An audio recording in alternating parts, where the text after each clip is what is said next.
Good afternoon and welcome on in on air with Chris Shanafelt doing some Sunday afternoon podcasting, as unfortunately this is the first time in I believe 21 weeks that we don't have meaningful football to watch on Sunday. So I thought it would be best to get on here with my guy Tobaria Ruffin, host of the Not Your Average Tea Time podcast, big time follower, big time fan of the New York Jets. So I thought it'd be a good time to talk some New York Jets with Tobaria. Tobaria, appreciate you taking the time today. How's it going, man? Absolutely, man. It's going perfectly according to plan, as the Jets would say. Yeah, there you go. So obviously, last week I did a show with a good friend of the program, Luke Straub, talked about the Las Vegas Raiders, and here we are talking about another team making some massive changes, and that's, of course, the New York Jets. Just kicking things off with just, how tumultuous that this past season was as a Jets fan with the expectations heading in. You had a healthy Aaron Rodgers. Obviously, things just did not go as planned. What overall are just your thoughts on how last season or this past season transpired? I went into the season with just great hopes. As I told you, this is the year we're finally going to the Super Bowl. Healthy Aaron Rodgers. Pretty much a stacked roster on both sides, defense and offense. However, going into the season, you could tell something just wasn't quite right. And I think it starts off with Aaron Rodgers. His Achilles injury wasn't necessarily 100% healed. And it takes a while for you to trust that Achilles once you tear it, according to everybody who's ever torn it and still played in the league. So it took Rodgers a while to get his feet under him, and then once he did, he kept getting hurt. So apparently at some point during the season, he kind of tore his hamstring completely off the bone, and he just played through it because his goal was to play all 17 games this season. So hamstring tore off the bone, a knee injury that pretty much would have sat anybody else. Rodgers decided to play through it. Now, with that, the defense, once again, was holding up their end of the bargain, but the offense couldn't get in sync. Nathaniel Hackett's offense, which Aaron Rodgers won 2 MVPs with, just could not get going. And then you saw some pretty horrible games that was pretty much hijacked by the coaching staff there. So it just – everybody came in with Super Bowl aspirations, and then by midseason – you had people threatening to blow it all up. They were wondering how come Saleh wasn't fired before this season, and then they fired him midseason, and then everything just went wrong that could go wrong. The defense regressed. The offense still was middling because Rodgers was hurt, but toward the end of it there, you saw once he finally was healthy, he was throwing for 300 yards and 2 touchdowns basically every game. Too little, too late. Got the Jets to drop in the draft 7th pick overall, but it was just a season of unmet expectations. Yeah, I mean, just following along from afar, it seemed like they were always, in the news for the wrong reasons. I mean, there was a bit of excitement there when you guys were able to trade for Devontae Adams, but then obviously that didn't really measure up to much as the season went on. As you mentioned, the Jets decided to fire Robert Saleh, I believe, week 5. I don't even think he made it to the midpoint of the season. And then obviously towards the end there, they decided to make a change at general manager as well, fire Joe Douglas, and in comes now Darren Mougey, I believe is how his name's pronounced, from the Denver Broncos. And then, of course, Aaron Glenn. Aaron Glenn was actually hired at head coach before the decision was made at GM. How do you feel about these moves? I said with Aaron Glenn, he isn't the coach I would have necessarily picked to just reboot this whole thing, but he's the coach that the Jets needed now. Defensive coach, again, they're going back to that well, but he's somebody who has played here before, Pro Bowler here, and has always wanted this job. There were people who were clamoring for Rex Ryan to get the job because Rex Ryan was so passionate, and that's the kind of person they wanted to lead the Jets. Not somebody from the outside, like another Adam Gase type of coach. But I think with Aaron Glenn, you get somebody who has been coaching for a while still, has been through the ranks from scout to assistant and all of this in between, And he's somebody who is ready to energize the Jets. He can take what we have here and kind of soft relaunch it, not completely destroy it. If it was up to me, I kind of would have liked maybe like a Todd Monken, Liam Cohen, but considering how that whole thing played out, maybe did not want the Jets to get involved in that business. Hindsight's 2020. Ben Johnson, obviously, but a disturbing thing with the Jets was that a lot of these offensive coaches that would have been like top candidates this cycle, the Jets never even reached out to request to interview them. And when you hear from the other reporters, they say it's just because those people already made it known they're not coming to the Jets. So it looked like it was a defense or bust situation for them in terms of head coach. And how does that make you feel? I mean, how different will this be under Aaron Glenn, than it was under Robert Saleh? I mean, I think a lot of people maybe overreacting a little bit. Oh, we got another defensive guy. Is that a discussion within the fan base that maybe fans just wanted to hire an offensive mind guy just to really change it up there with the organization and maybe get the most out of the offensive side of the ball? Yeah, it was definitely a topic of discussion and a big one because they see what happened to Detroit. They see what happens to the Buccaneers. If you have a defensive head coach and your offense does anything well, then your offensive coordinator is going to get tapped to go get a head coach.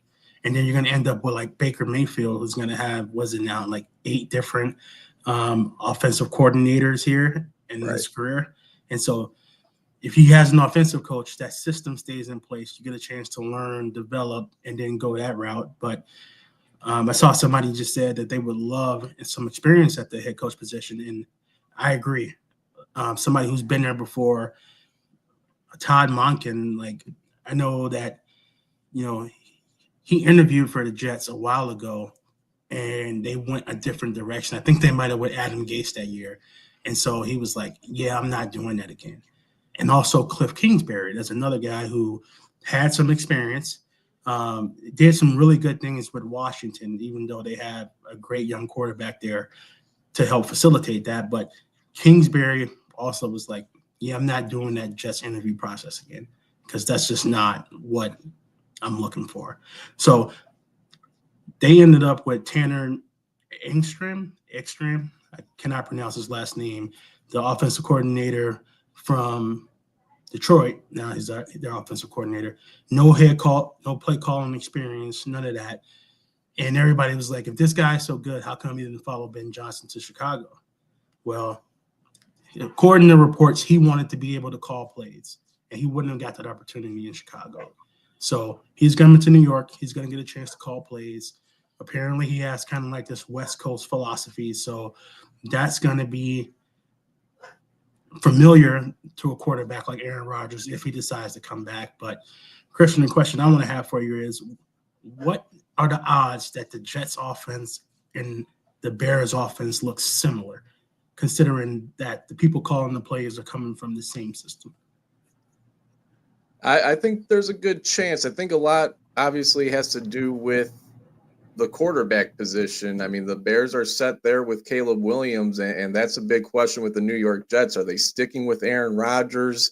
It seems like Aaron Glenn didn't really want to get into that too much at his press conference. And actually got John B commenting, listen, guys, I hear a lot of speculation from Jets content creators about getting rid of Aaron Rodgers. Let me know what your guys' take is if you decide to go away for A-Rod. Don't tell me Tyrod Taylor. I think you could do a lot worse than Tyrod Taylor, believe it or not, but no, that I don't think Jets fan that wouldn't fly with the Jets, no pun intended. I don't know. As time goes on, to me, on the outside looking in, it seems more and more likely that Aaron Rodgers might be returning for another year with the New York Jets. But again, Tobaria, you're much closer to that situation than I. What do you think? So you will be surprised. There were people during the season that said, put Tyrod Taylor in. I'm tired of looking at Aaron Rodgers play football. I never thought I would ever hear anybody say those words, but those were people, they were clamoring for that. And looking at this season coming up, there are still people who want to move away from Aaron Rodgers, but then you ask them, what do you do if you move on from him? What's the next best option? Like, you're too far back in the draft in order to get Cam Ward or Shador Sanders. So what do? Which direction do you go? Do you bring back Tyrod Taylor? That's what people are asking for. And that move doesn't inspire me. That move is not a move that says, hey, we're here to win now. Tyrod Taylor is a good player. He's a good average player, but the guy can't stay healthy. He is not somebody who you can count on for 17 games. So, barring a Tyrod Taylor, if he's not the starter, if Aaron Rodgers decides to sit down, Justin Fields, you draft Justin Fields, and then you take Jalen Milroe in the second round, and then have him sit for a little bit and hopefully learn how to be an NFL quarterback. Or do you go with a Jackson Dart? I know he's been rising up the draft boards. People are saying he's quarterback 3.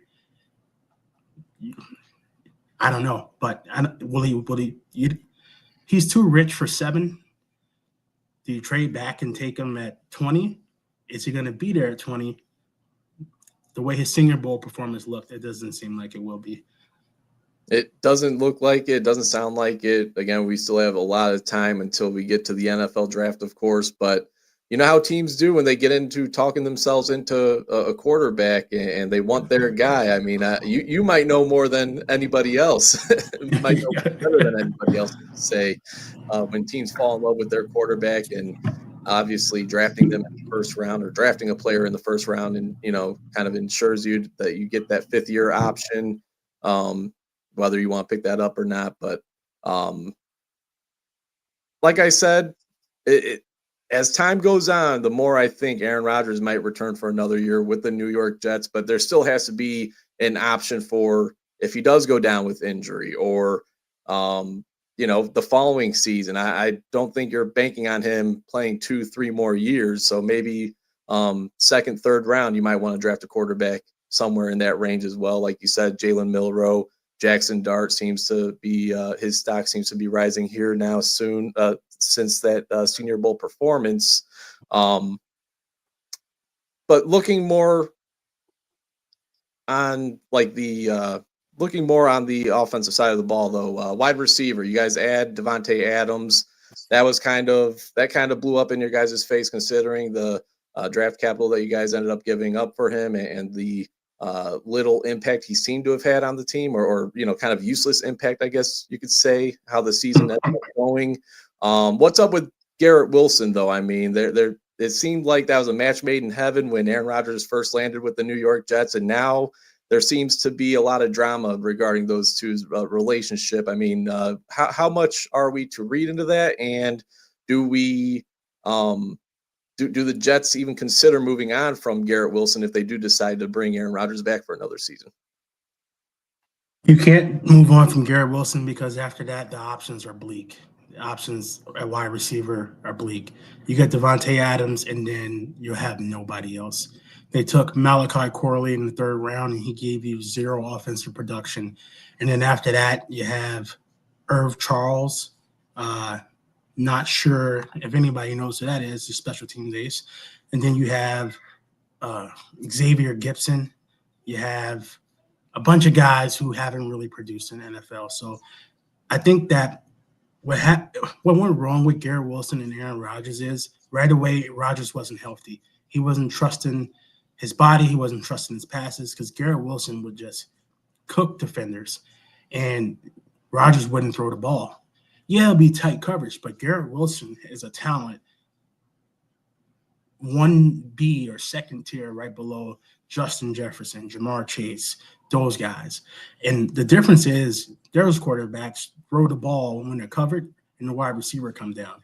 Rodgers looks at the Garrett Wilson, throws, I'm not going to throw that. I'm going to check it down to Malachi Corley or something like that. He didn't trust Garrett Wilson to come down with the 50-50 balls. And I think that's what caused some frustration with Garrett. Now, fast forward to Devontae Adams. He comes there. Rodgers is like, okay, Garrett, you're number 2 receiver now. Devontae Adams, that's my buddy. I know if I throw it his way, he's going to come down with the ball. And so that caused some frustration. But Devontae Adams is owed like $30 million this year. There's no way that he's coming back on that number, so they're going to have to restructure that. And if he leaves, then the cupboard's really bare at wide receiver. You have Garrett Wilson and nobody else. So I expect them to maybe bring in somebody else in the trade, but likely that 7th overall pick might be a wide receiver. Ted McMillan, if he's still there. Again, we're chatting with Tobaria Ruffin, Not Your Average Tea Time Podcast. We're going to act like the lights did not just go out on me and the dog barking in the background. Still working through some kinks, but it is what it is. Zooming out, though, on the New York Jets a little bit here, Tobaria. I mean, Joe Douglas, I remember when he was hired as Jets general manager, there was a lot of hype. There was a lot of very respected people around the NFL saying this is going to be the next great GM. Obviously, things didn't work out, but just looking at the team on paper, he's built a pretty good roster. This is a good team. There were expectations for this team for a reason. What are your thoughts on Darren Mougey and how he's gonna what his approach is to building a roster and what needs to be different than what Joe Douglas did in the past with the Jets? So I think he had the same philosophy as Joe Douglas. He said we're going to draft, develop, then re-sign our own. That was something very similar to what Joe Douglas said. What he needs to do better than Joe Douglas is hit on the not so obvious picks. Joe Douglas had that fantastic draft where he drafted Sauce, Jermaine, and Garrett Wilson, and then he took Brees in the second. So it's like 4 just stalwart players right there, 4 cornerstone pieces. But after that, his drafts have been uninspiring, to say the least. So what gives me hope with Mougey is looking at like the last 4 or 5 Denver drafts, they've hit on 2nd and 3rd round picks. Guys that they've drafted 3 or 4 years ago were now really key contributors to that defense that gave a lot of people fits this year and put the Denver Broncos in the playoffs. So Mougey seems to have an eye for talent, and just looking at what all of the beat reporters are saying about him, like you can't find anybody who has anything bad to say about him. And I believe they said he was old college roommates with Kevin O'Connell. So he has a different view and mind for the game. He can look at it a different way, but when it comes to talent, he comes highly recommended. He ended up surviving like 1 or 2 regime changes in Denver. And even the last couple of years, there have been people who reached out to him in order to like say, hey, come be a GM for us. And he's turned them down because he knew what he had in Denver. You know, he won the Super Bowl with them, and he was a key contributor to that Super Bowl defense. Not to revisit anything because what's done is done, but did Joe Douglas get the raw end of the deal here? I mean, I get, you know, it seemed like Woody Johnson had his hand all over this, you know, making the decision on Robert Saleh, wanting him out of there. But again, just looking at this roster and seeing how he's been able to build the team. Now, obviously, you know, you need a competent quarterback to win in the NFL. And unfortunately, drafting Zach Wilson, number 2 overall, that didn't work out in their favor.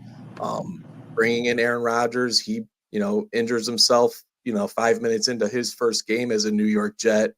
I mean, I get that is the most important position, and maybe that hasn't been addressed correctly with the New York Jets over time. But Joe Douglas, I thought overall he built a good team. Again, this team has expectations for a reason. Yeah, he built a good team. I think the problem is it took 6 years to do it. And so it's hard to say he got a raw deal because, you know, Woody Johnson was very patient in giving him a almost full 6 years in order to like build that roster. And when he first came in as a GM, he said, my number 1 goal is to protect Sam Darnold. My number 1 goal is going to be to build an offensive line around him. And he failed to do that in the first 2 or 3 years, got Sam Darnold traded out of there. And then, you know, this last year, the line finally came together. Joe Tippmann, John Simpson, left guard, ABT, right guard, Olu Fashanu, left tackle. And then the right tackle, Morgan Moses, which is a solid offensive line. Everybody's going to be back except Morgan Moses, maybe, and he should still be back. But that was the biggest reason why Joe Douglas was let go. If he would have been able to rebuild that offensive line maybe a year or 2 years earlier, we would have been having a different discussion. But it's hard to say he got a raw deal when, he got 6 full years of it. But again, you mentioned Zach Wilson as well. Like, that's going to be Darren Mougey's biggest hurdle here, just looking him right in the face. Can he find a quarterback? Can he find somebody who's going to be a 10-year starter for the Jets at quarterback? Because nobody has been able to do it. Like, Sam Darnold looks good now, but it took Sam Darnold a while in order to develop. Geno Smith, serviceable starter for the Seahawks. It took him multiple stops and many years in order to get to that point. So in New York, they're not as patient. So he's going to have to find somebody who's going to be able to play and win now. I didn't even realize Joe Douglas was there for almost 6 complete seasons.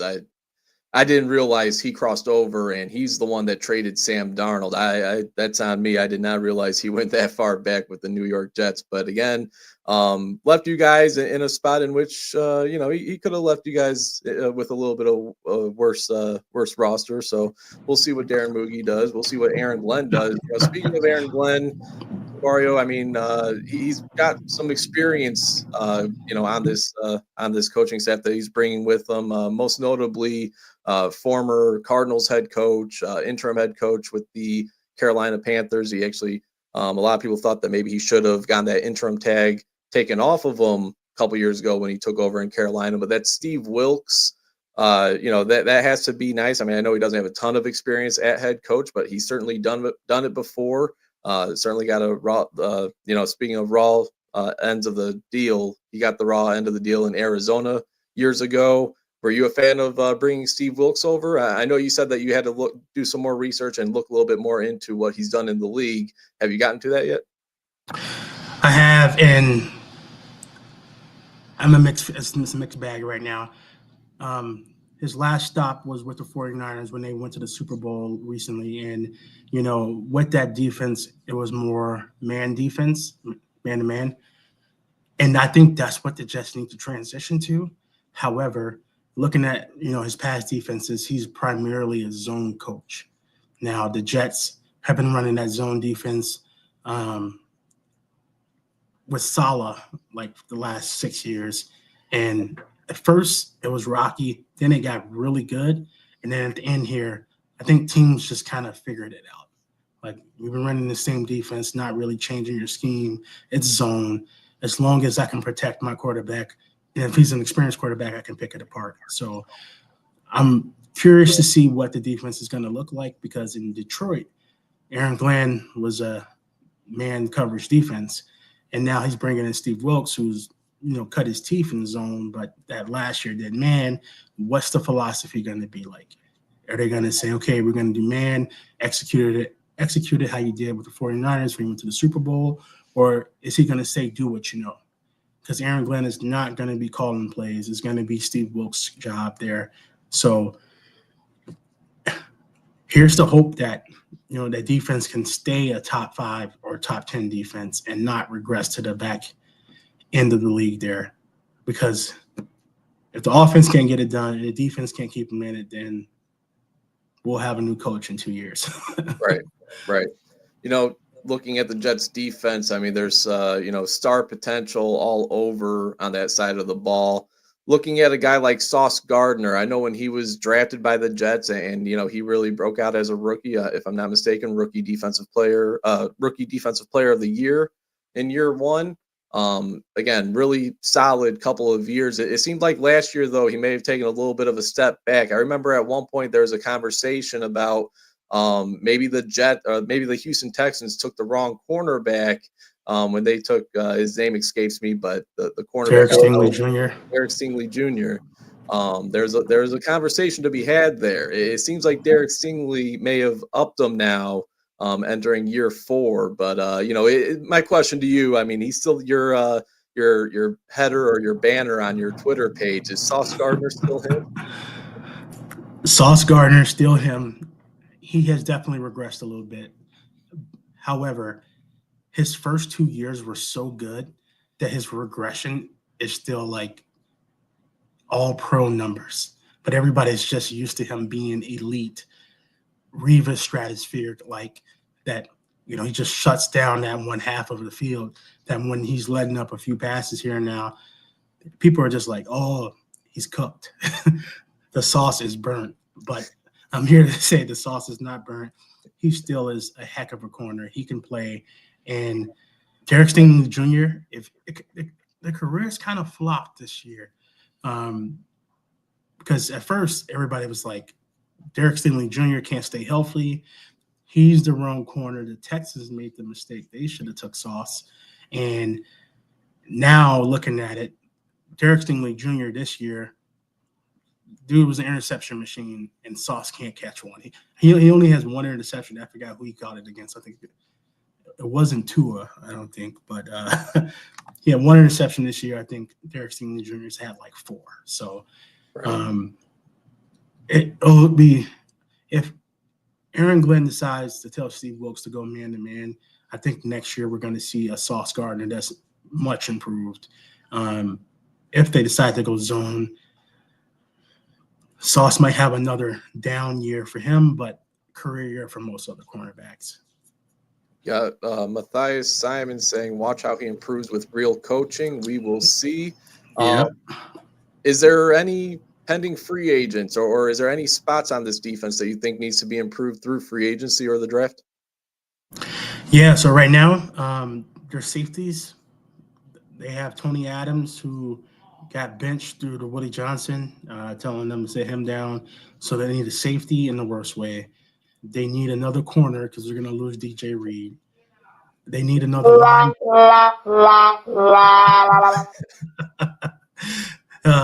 They're going to need some linebackers there because C.J. Mosley is due $18 million this year, so they're not bringing him back on that. He says he still wants to play, but I think it'll be for somebody else. Jamie Sherwood, their linebacker who stepped in for C.J. Mosley, is an unrestricted free agent. And if they just don't re-sign him, I really don't know what they're going to do with middle linebacker.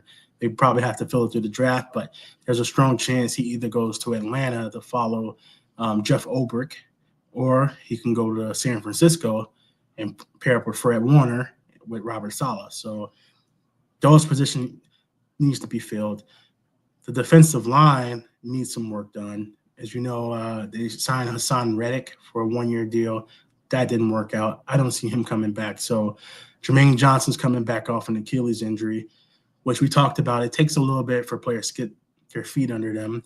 So you need another edge, another defensive tackle next to Quentin Williams, somebody who can stop the run, a linebacker, a corner, a safety, and that's just the defensive side of the ball. So on the offensive side, they're surprisingly set. I think they need probably another tight end and then figure out what they're going to do at right tackle and another wide receiver. So this is like one of the first off seasons where the offense is in a better position to start off hot than the defense is. Yeah, that's I'm not used to hearing that about the New York Jets at all. Obviously, we're still very early on. We got the Super Bowl next week, so the whole draft process is just now kind of starting with the East West Shrine Bowl happening this past Thursday, and then the Senior Bowl yesterday. Is there anybody that's on your list of guys that you'd like to see the New York Jets take, though? For sure. I'm a big Tyler Warren fan. Tight end from Penn State. I'm really high on him in the first round. I would not be upset if they took Will Johnson, also from Michigan, corner from Michigan.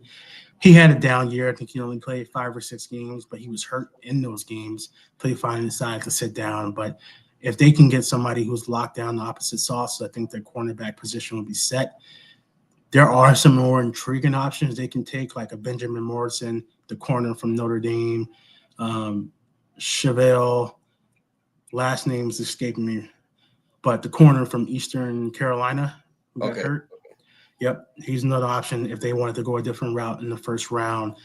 Mason Graham is somebody, the defensive tackle from Michigan, who would be fun to pair with Quentin Williams. He can instantly, help them stop the run, which is one of their biggest holes that they had. Obviously, I want them to take a quarterback, and here are some options I think that they can look at in the later rounds. Will Howard, quarterback, Ohio State. Now, he had some struggles early on in his career this season at Ohio State, but toward the end there, he really turned it on, and especially in that playoff run, it reminded me a lot of what we saw with Joe Burrow when he went and ran it all. And so, if Tyler Warren comes to the Jets, probably not at 7 again. That's too rich, but you got to take him before the Colts do at 14. Every mock draft I've seen so far has him going to the Colts at 14. So, and after that, I didn't even mention this guy because he's going to be gone before that. But Abdul Carter, edge from Penn State, he's going to go probably first overall to the Titans there. I'm trying to think. I got a whole list. I'm one of those sickos who do mock drafts in January, full 7th-round mock drafts. So, and then the obvious pick is another tackle. You can go Will Campbell. Swing him over to right tackle from LSU. Yeah. There's that tackle from Mizzou who's really good. I don't know if he's a left tackle or right tackle, but they have options here. So right. The Jets are going to get a good player. And I watched the 2-round mock draft last night, and they had Tet McMillan falling to the Jets at 7. That's the one option I didn't think about. I thought he'd maybe go to the Raiders, but in that mock draft, it was the best 6 players went right before the Jets. They're in no man's land. You take Tet because the other options aren't that good. So I'll have to start firing up his tape to see how he fit into the system. Well, we got plenty of time, that's for sure. And certainly we'll have to be doing this a little bit more often as well, catching up and talking more about the NFL draft and obviously your Chicago ties. And that's a team that's a lot of fun to talk about nowadays as well. Hopefully they're figuring some things out, and maybe they won't be in the situation that they find themselves in every 3-4 years and finding a new coach, finding a new GM. Hopefully Ben Johnson and Caleb Williams are both here to stay for the long term. But that's all I got for you, Tobaria. I really appreciate you jumping on here. Of course, talking Jets, talking a little bit about what they should address in the NFL draft. Before I let you go, would you mind letting the people know where they can check out your work at? Absolutely. I'm getting the podcast fired back up because it's a new era of Jets football, and I definitely like to talk about the Bears. You say new era. Hopefully Eagles wrong when he says, as a Jets fan, more of the same old. It looks like more of the same old, but we got to have some hope here. I was optimistic. I wasn't optimistic. I hated the Adam Gase hire, but I had to say, you know what? Let's just give it a chance. And then that first press conference with the whole taco eyes and crazy eyes kind of just, okay, this is going to be terrible. But follow along the journey, talking Jets, NFL draft, Bears, and everything else in between. Search Not Your Average Tea Time wherever you get your podcasts. I'm going to fire that thing back up. Me and Kristen usually like to jump on and put some content out there, talk about different prospects and different divisions. So, yeah, follow along, Not Your Average Tea Time, wherever you get your podcasts. And I appreciate everybody joining me for the ride. Oh yeah. You know what? We got quickly. I mean, I know we're not so much into basketball like we used to be, but I would be remiss. I mean, doing a sports podcast in general and not bring up Luka Doncic to the LA Lakers for Anthony Davis and a first-round draft pick. I mean, it pretty much blew up sports Twitter last night. Yeah, and I was asleep for it, but I wake up and I see, in the group chat here, ESPN, Luka for AD. I'm like, this has to be fake, right? No, it is legit. And it is one of the strangest situations that I think I can ever remember. This is up there when Andrew Luck just retired suddenly. Right. And great comparison, because I think this is the most shocking trade I've ever seen in all of sports. I will go that far with it. And that's a great comparison. Andrew Luck just retiring out of nowhere. Yeah, it's one of those you never forget where you were when it happened kind of sports moments. But why? Like, does anybody thought Shams got hacked? I did too. He had a follow-up tweet. This is real. This is not. I did not get hacked. I did not get hacked. Someone was like, Shams, make a video so we know it's real. Better not be trying to push any Bitcoin scams after this or something crazy. but yeah, I really appreciate you jumping on, man. Any final words? No, let's do it again soon. Like I said, we got a lot of stuff to cover here. NFL draft, the combine, OTAs, training camp. Yes. NFL never sleeps. It never sleeps. It's a year-round league now. So you got to love it. Appreciate you jumping on, man. Have a great rest of your day. Hey, you too. Talk to you soon. There he goes, Tobaria Ruffin, host of the Not Your Average Tea Time podcast. Again, follow him on Twitter at Average Tea Time. You can see it there below on the ticker. Appreciate everybody tuning in. Appreciate everybody chiming in with their comments as well. Always love the interaction. My name is Christian Shanfield. If you're new to the podcast, please like, subscribe, share the video, and we will be back later on this week talking more Chicago Bears with Lester Wiltfong Jr. of the Windy City Gridiron. So looking forward to that. That'll be Tuesday, 5:00. So make sure you guys tune into that. Appreciate everybody tuning in. Hope you guys all have a great rest of your day and have a great week.